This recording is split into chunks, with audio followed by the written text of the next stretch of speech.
అందరికీ దేవి నవరాత్రి శుభాకాంక్షలు.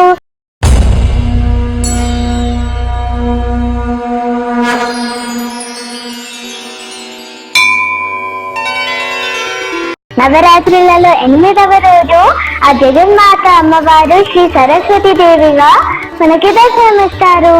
ఈ రోజు మనం ఆ మహా సరస్వతి దేవి గురించి తెలుసుకుందాం. మన షోని స్టార్ట్ చేసే ముందు సబ్స్క్రైబ్ చేసుకోవడం మాత్రం మర్చిపోవద్దు.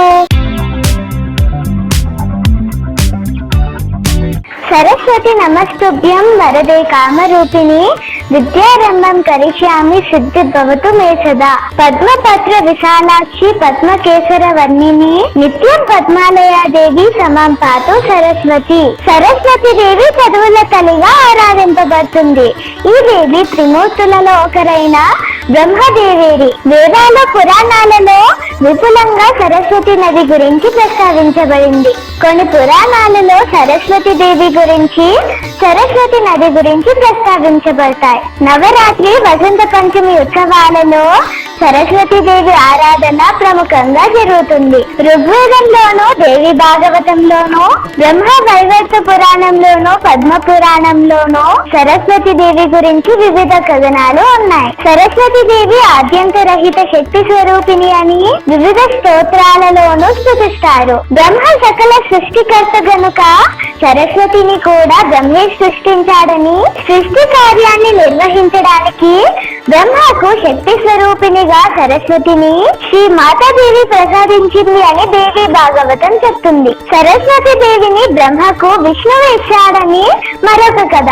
మరో కథ ఏమనగా, కృష్ణుడు ఒక కల్పంలో సరస్వతి దేవిని తన శరీరంలో నుంచి సృష్టించాడని, అప్పటికి దేవతలు కూడా మాట్లాడలేక అమ్మని మౌనంగా ప్రార్థన చేయగా అమ్మవారు వాళ్ళందరికీ వాకును ఇస్తుందని దేవి భాగవతంలో రాసుంటుంది. అప్పటికి సరస్వతి కవచం రచించి సరస్వతి పూజ ఎలా చేయాలో చెప్పి కృష్ణుడే స్వయంగా మొదటి పూజ చేస్తాడు. వాక్కు, బుద్ధి, వివేకం, విద్య, కళలు, విజ్ఞానం వీటన్నిటికీ ఆదిదేవతగా సరస్వతి దేవిని పూజిస్తారు. ఈ అమ్మవారు అధికంగా హంసవాహినిగా, వీణాపాణిగా, పుస్తకమాలధారిణిగా చిత్రింపబడుతుంది. సరస్వతి వర్ణనలో తెలుపు రంగుకు చెందిన వస్తువుల ప్రాముఖ్యం అధికం. జ్ఞాన సరస్వతి దేవాలయం బాసర అంటే బాసరలోని సరస్వతి దేవాలయం ఆదిలాబాద్ జిల్లాలోని నిర్మల్ పట్టణానికి 35 కిలోమీటర్ల దూరంలో గోదావరి నది ఒడ్డున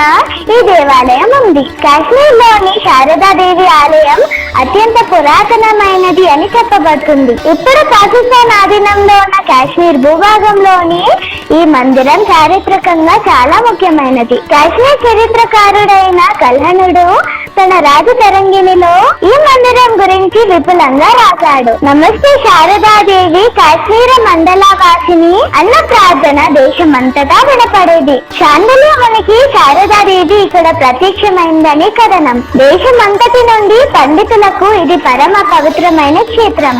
ఆది శంకరాచార్యులు, రామానుజాచార్యులు వంటి గురువులు ఇక్కడికి వచ్చి అమ్మవారి దర్శనం చేసుకున్నట్లు చెప్పబడింది. ఈ మందిరం ఉన్న స్థలాన్ని కూడా కల్హణుడు 8వ శతాబ్దం తన కాశ్మీర రాజు చరిత్రలో వర్ణించాడు. అంతకంటే ముందు కాలగ్రంథం శారదా మహాత్మ్యంలో ఈ మందిరానికి వెళ్లే యాత్రికుల ప్రయాణ మార్గం గురించి ఉంటుంది. చాండల్యమునికి శారదాదేవి ప్రత్యక్షమైంది అన్న స్థలంలోనే ఈ మందిరం నిర్మించబడింది. ప్రధాన ఆలయం 22 చదరపు అడుగుల ఆకారంలో నిర్మించబడింది. 10వ శతాబ్దంలో అల్బెరుని కూడా ఈ మందిరాన్ని వర్ణించాడు. కర్ణాటకలోని శృంగేరిలో ఆదిశంకరాచార్యులచే ప్రతిష్ఠింపబడిన సరస్వతి మూర్తిని అనేక భక్తులు దర్శిస్తారు. మన బతుకమ్మ సంబరాలలో ఈ రోజు వెన్నె ముద్దల బతుకమ్మ.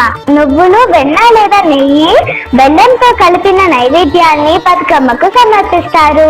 చూసారు కదండి సరస్వతి దేవి విశిష్టతను. ఆ అమ్మవారి ఆశీస్సులు మీపై మాపై ఉండాలని కోరుకుంటూ మరొకసారి మీ అందరికీ దేవి నవరాత్రి శుభాకాంక్షలు.